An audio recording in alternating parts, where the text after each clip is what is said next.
The morning sun beat down on the asphalt, painting everything in sharp, blinding heat.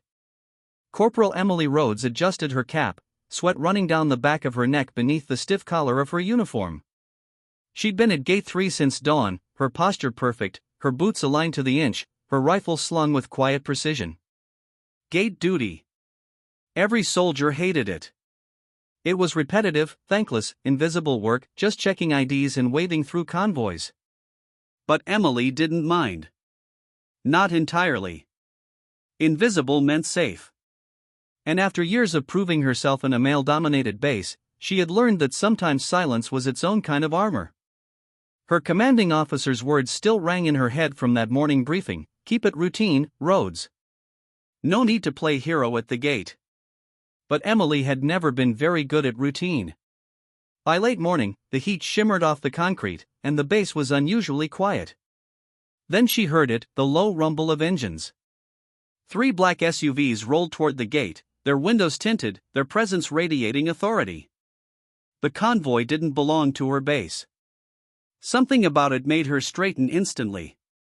Her voice came firm and clear: "Vehicles approaching Gate 3. Requesting clearance confirmation." Static crackled back, followed by a terse, "Copy, Gate 3. Proceed with standard inspection." She raised her hand, signaling the convoy to stop. The first SUV braked sharply, the smell of burning rubber cutting through the dry air. The window rolled down. A man leaned out. Not just any man. He looked like discipline made flesh, square jaw, weathered skin, steel gray eyes that didn't flinch under sunlight. His uniform carried no arrogance, just silent weight. "Commander Cole Maddox, U.S. Navy SEALs," he said, handing over his credentials. "Here for the joint training briefing."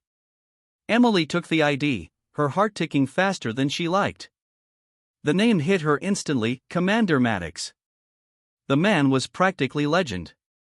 His unit had led classified missions in regions most people couldn't find on a map. To soldiers like her, he was myth, part warrior, part ghost. Still, she forced her tone steady. "I'll need to verify your clearance, sir." He raised one brow, almost amused. "You realize most people just wave me through, Corporal?" Emily met his gaze. "I'm not most people, sir. Standard protocol." A faint smile tugged at the corner of his mouth, but he said nothing. She turned, scanned the ID, and called it in. The radio confirmed clearance a moment later. She stepped back, snapped to attention, and saluted crisply. "You may proceed, Commander." But instead of leaving, he opened the car door. Every soldier nearby stilled. The man's presence commanded silence. He walked toward her, the crunch of his boots echoing against the gate's concrete. Emily swallowed hard, her spine locked straight. When he stopped in front of her, the air seemed to hold its breath. Then, to her utter shock, Commander Cole Maddox lifted his hand and saluted her first. Time froze. Every head at the gate turned. The world went soundless except for the pounding in her chest.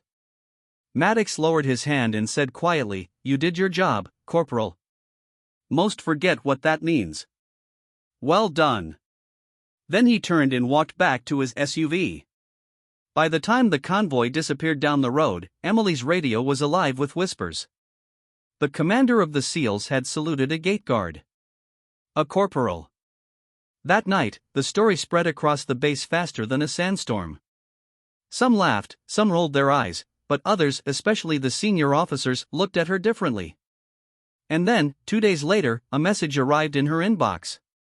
From Commander C. Maddox. Subject: Temporary Reassignment Rhodes, E. Report to my command post 0700 hours. Bring your initiative. Her pulse skipped. Maddox had requested her? At 0700 sharp, Emily knocked on the commander's office door. Enter, came that gravel-deep voice. She stepped inside, heels clicking, heart pounding. Maddox was standing over a large tactical map, studying it with surgical focus. When he looked up, his gaze cut through her like sunlight through glass. "Corporal Rhodes," he said. "At ease." She relaxed slightly, though tension still hummed under her skin. "Do you know why you're here?" he asked. "No, sir." He tapped the map once. "Because I need soldiers who don't fold under rank pressure. You made me wait at a gate, and you didn't blink. That tells me everything I need to know." Her throat tightened, but she kept her composure. "Just following protocol, sir."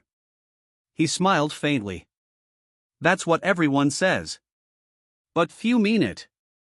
You'll be attached to my unit for 2 weeks: logistics, tactical coordination, observation. Learn. Watch. Earn your place." "Yes, sir." "And roads?" "Sir?" "Don't salute me unless you mean it." She blinked. Understood. The following days blurred into intensity. Maddox's team trained like shadows, silent, synchronized, brutal in precision. They ran drills that felt like small wars, each movement honed by years of survival. Emily watched, learned, carried reports, ran communication lines, and quietly impressed the veterans who doubted her. Maddox's leadership was unlike anything she'd seen. He barked orders without raising his voice, commanded without demanding. He saw everything: the angle of a soldier's elbow, the hesitation in a trigger pull, the flicker of fear behind a smirk. And sometimes, when she was reviewing maps late in his tent, she'd feel his eyes on her, not judging, but studying, as if trying to understand what drove her so hard. One afternoon, everything changed. During a live-fire exercise, a premature detonation ripped across the range, an explosion of smoke and heat that threw the world into chaos. Alarms blared. Men shouted. Without waiting for orders, Emily sprinted straight toward the smoke. "Roads, stand down." Maddox's voice thundered from behind. She ignored it. Through the haze, she found a trainee pinned under twisted debris, blood streaming from his arm. Without hesitation, she dropped her rifle and began to lift the wreckage, muscles screaming. "Come on," she gritted out. "Move, soldier." The trainee groaned, dazed but alive. She hauled him out just as Maddox and 2 medics arrived. "Jesus Christ," Maddox muttered, kneeling beside her. "You could have been killed." "I couldn't just stand there," she said, breathless. "He'd have died." For a moment, his expression was unreadable, somewhere between fury and pride. Then he exhaled, long and slow. "Fair answer, Corporal." That night, after the debrief, Emily sat alone outside the barracks, the stars sharp against the dark. Her arm throbbed where shrapnel had grazed her. Maddox appeared out of the shadows, his footsteps quiet. He held 2 cups of coffee, handed her one, and sat beside her. "You don't wait for permission," he said finally. She smiled faintly. "Would you, sir?" He gave a short laugh. "No. That's probably why I'm still alive." Silence fell again, softer this time. Crickets hummed in the background. "You remind me of someone," he said, his tone changing. "A lieutenant I lost in Kandahar." She ran toward fire, too. "Saved 3 men. Never came back." Emily looked down. "I'm sorry, sir." "Don't be," he murmured. "She told me once, if you ever see courage, don't let it go unrecognized." He turned his head slightly, meeting her eyes. "Today, I didn't." The air seemed to thicken between them: respect, grief, and something unspoken. 2 mornings later, the base commander called an assembly. Word of Emily's actions had reached higher command. She was to receive a commendation for bravery. The formation stood rigid under the bright sun. Emily marched to the front, nerves fighting pride. But before the ceremony could begin, Maddox, standing to her left, stepped forward. Without a word, he faced her. And saluted. Not a casual acknowledgement. A soldier's salute, slow, deliberate, powerful. The base went silent. Then, one by one, every soldier on that field followed suit. Emily's throat closed as she returned the salute, her eyes burning. When the commander spoke, she barely heard him. All she could think of was how a single act of integrity at a gate had led her here, under the same sun, but with the weight of 1,000 eyes not looking through her, but at her. Later, as the crowd dispersed, Maddox stepped beside her, his expression unreadable but softer somehow. "You did well," he said quietly. "Thank you, sir." He looked toward the horizon, then back at her. "Remember something, Rhodes. Rank can make people obey you. But character makes them salute you first." She smiled, standing a little taller. "I'll remember that." He nodded once, his tone dropping lower. "Good. Because this won't be the last time someone salutes you first." That evening, Emily walked back to Gate 3. The same gate where it had all begun. The sun dipped low, staining the sky gold.